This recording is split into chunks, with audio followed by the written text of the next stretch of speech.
Right. Hi.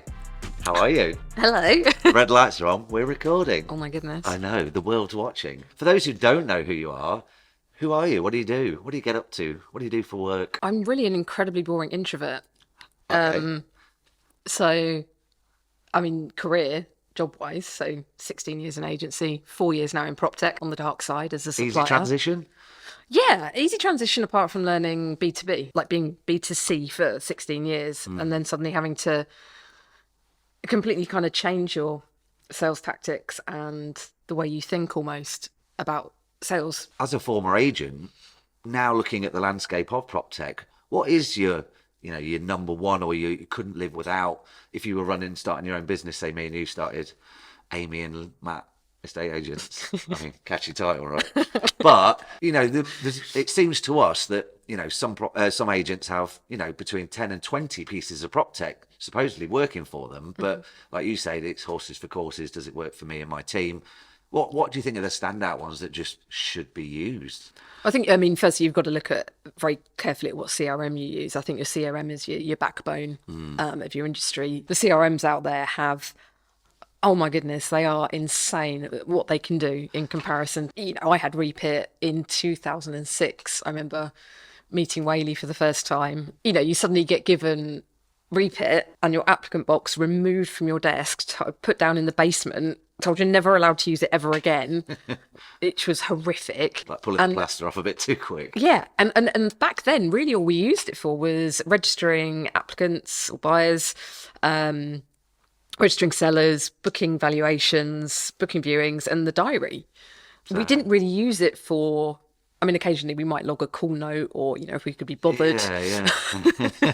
You struggle to get your head around actually how far CRMs have moved forward. Even predict or suggest when to call someone, right? When they Yeah. might be thinking about a buying decision or... Yeah, the nurture journeys. Yeah. Americans and Australians seem to nurture that relationship with the client for longer and more intensely, and it works in their favour. Like, why don't you think we'd do that over here? I think we are starting to, and I think relationships actually is key for now everybody in our industry, whether you're a supplier or you're an estate agent.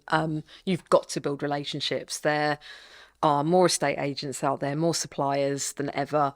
If you don't build those relationships from the point of even when you actually start prospecting them and then nurture them all the way through the transaction and then continue to build that relationship after the transaction, regardless of whether you're a supplier or an estate agent, I think relationship building is absolutely key. It's like when two people go for a job, internal promotion, say, and they're probably similar skilled. It's like, who do you want to work with? For me, it's key. I think if you want to build a successful sales team, which, I hopefully, touch wood, did in agency and in the supplier world, then it's all about listening. It's about understanding your team, understanding what motivates them, what gets them out of bed every morning to get to work, what's inspiring them, what are they reading at the moment, what can you help them with. I mean, my friend who works at L'Oreal, he's very much into business. Like, he's afforded that time in his day where he can learn and self-develop and stuff like that. And he's put on LinkedIn a couple of months ago now that one of the most underrated skills that doesn't get put on people's CVs is being easy to work with. Which I like that. Yeah, do you know what I mean? Because everyone's got, a person in the office where you might clash. I mean, You don't want the fun sponges either.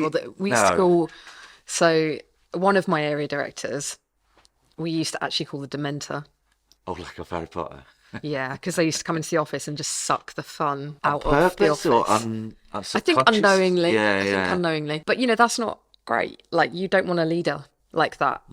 You want someone who's going to inspire you daily, to someone who's going to set you those challenges that you want to strive to achieve under that person. I guess one of your skills, whether you admit it or not, is you're really good at sort of empathizing, understanding, or maybe spotting some signs that, so-and-so's having a bad day, or so-and-so, not necessarily, because as we all know, once you get into the team, like, money becomes less of a factor, and it's about, do I love my people, my work family, my job, and what do you do that makes you good at that, do you think?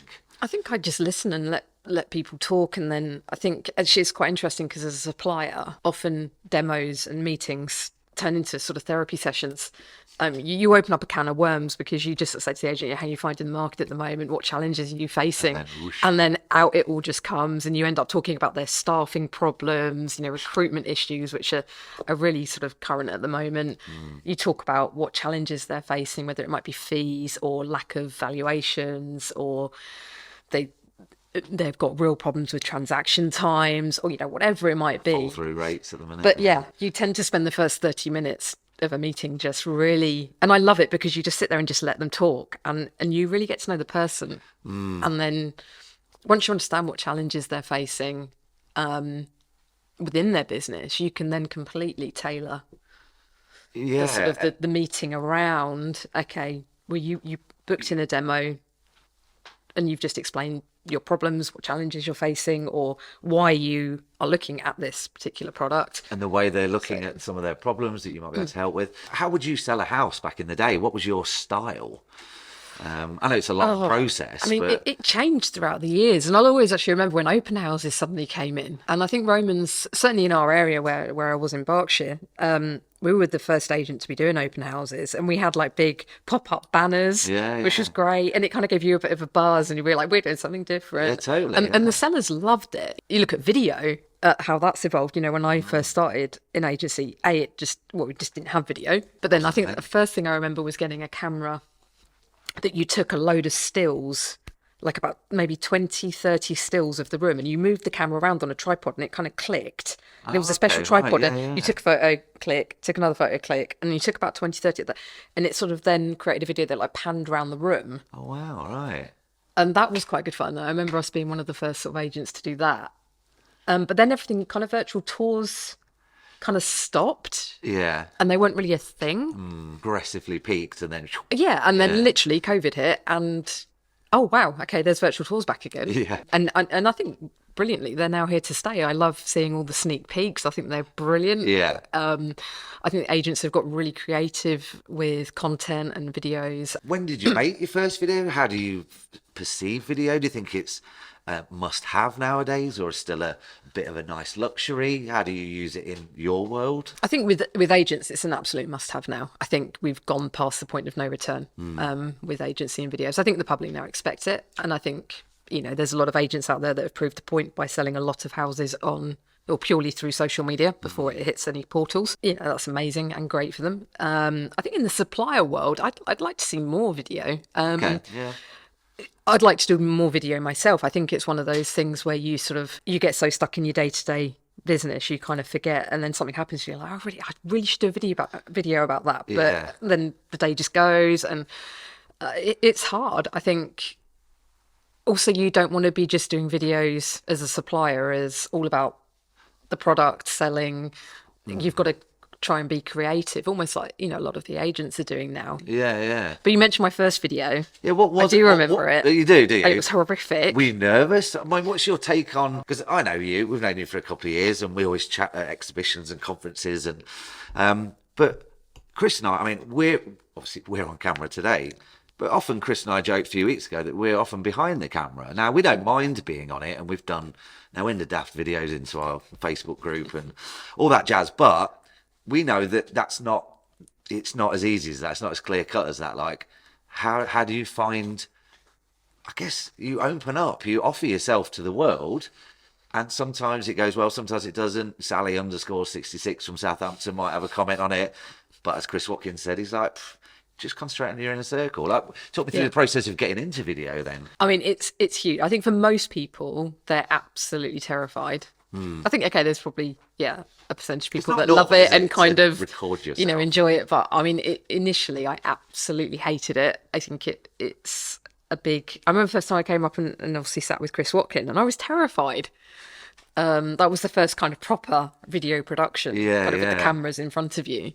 That I did, and then I've had to do some stuff for EA Masters, with the green screens behind you, that kind of stuff. And you, a bit of green screen. You definitely feel like a bit of a TV presenter when you get mic'd up. Yeah, when other people start miking you. Auto cue, and they're like, "Oh, okay." It's a bit better than on a selfie stick. But I think that anxiety that once you get your first one done, and I know Chris has helped a lot of people just get their first video done. I saw a brilliant video with Matt Baldock Oh yeah, yeah, and Carly from Kerfuffle. yes. Because she just wanted to get her first video done and was really anxious.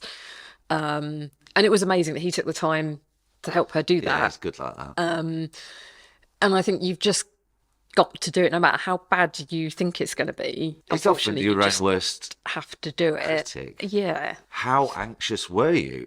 Was it debilitating? Was it, okay, I'm just going to look silly and it'll be tomorrow's digital chip shot paper because videos come and go, right? Yeah, I think it took about 20, 25 takes to literally say a couple of lines. I can't remember what it was on, but it was just a very quick, simple intro to something. And yeah, it couldn't probably nail took it. me an hour and a half to do it, just terrified. Had you done some scripting? Had you had a cup of coffee before you started? Did you sort of have a pre-match routine? And was it, I mean, I guess it was stuff that you know. Yeah, I think actually the mistake was I wrote down what I wanted to say and I was trying to remember the lines. And actually, it's like if we tried to write a script for this today, Yeah, we'd be all over just- the place. yeah. And I think when you're trying to remember lines, it just doesn't come from. And actually, the best videos are just off the cuff, saying, talking naturally. Yeah, because that's who you are. What did you think was going to happen? I think it's just the fear of maybe the unknown. So this video goes out and then it's your first video. Are you going to get slammed on social media? You know, social media now, unfortunately, is the root of all evil when it comes to bullying. It's gone And that way, isn't it? yeah, and I think, you know, you look at some of the comments that go up on LinkedIn and Facebook and things, and sometimes it does get personal. Yeah, And being an anxious person, I'm also a person that if I've upset someone, it's the most horrific feeling in the world to me. I have to make that right. I can't bear the thought of someone not liking me or, yeah, being kind of not hated. That's a really strong word, but someone almost not disagreeing because I think healthy debate is good, yes. but not Having like almost those negative combative. comments. Like Yeah. it's scary. Like I've had people challenge me for sure, and I think Chris is a really good one for challenging you. He'll sometimes ring me and say, you need to do this, and we've had long chats over how to, he genuinely wants to help improve the sort of the videos that I'm doing, or chat about what we can do video wise. And I think that's great, and to have that support, I think for anybody out there that is thinking about doing video, then just ring people like yourselves and actually Yeah, always happy to help. And chat I didn't realise you and speak talk to Chris things through. about it. Chris Watkin was talking about, Yeah. but yeah, he does a lot of that anyway. But okay, was that quite helpful to have that sort of reassuring nudge? I remember the first conversation I had with him, and I was on the way back from Paddington on the train, and we had a conversation the whole way back to Reading. Oh wow! And right, yeah. for him to take his time to do that, I think we're very, very lucky in this industry that we are so supportive of each other. I think so. And we champion each other a lot. So there's a lot of celebrations, a lot of championing, a lot of support on social media as well. There's always someone you can ring, I think, no matter on what subject, whether it's video, marketing, sales help, there's someone you can always call. Yeah, I mean, we've got go-to people. We'll ring and just double check. And I mean, we often say to people, like, if you book it into your diary as a business owner, a manager, whatever, then chances are it'll get done. You might miss a couple of weeks because you go, oh, I'm not in the routine yet. Spencer Lawrence as well at Paramount. I was with him 2 days ago. Oh, were you? Right. Yeah. Lovely man. Even when he shaved all his hair off, I was like, oh, he's still look handsome. He's grown back. That was it, right. But I met him through the Agents Together. He was doing some filming with one of his mentees. He's my mentor. Oh, is he? Right. Yeah. Oh, amazing. Yeah. Right, cool. Talk to me about that, actually, because, how did you get involved in that? And, like, what does that give you? Because it's a cool thing. I say cool, that's a rubbish word. It's an amazing thing that gives untold support to those that maybe didn't know they needed it so much. Or Actually, I think it's amazing being both a mentor and a mentee. So, I reached out to Agents Together to be a mentee when I was going through a real kind of tough time last year. I got to the point where I needed to talk to somebody who I wasn't necessarily personally knew, and I actually made it clear to Sam at Agents Together I wanted to speak to someone that I'd never spoken to before. yeah, literally didn't know. And that was just completely neutral. So yeah, I got lined up with Spencer Lawrence, who obviously at Paramount, he's based on the letting side of things, Yeah. the dark side. So, he instantly just got me talking, and the support was insane, and Spencer got me through a really, really tough time last year. Right. At the point when I think if it hadn't been for Agents Together, probably would have had to go for some kind of therapy or Right, counselling okay. anyway. Yeah, yeah. So just to have Agents Together there at the end of the phone is incredible. So, not It sounds only, like you used that as your, yeah, not say yeah, therapy, 100%. but just a sounding board. And I almost would call it therapy. I mean, it's depending on what you want to get out of the sessions. Whether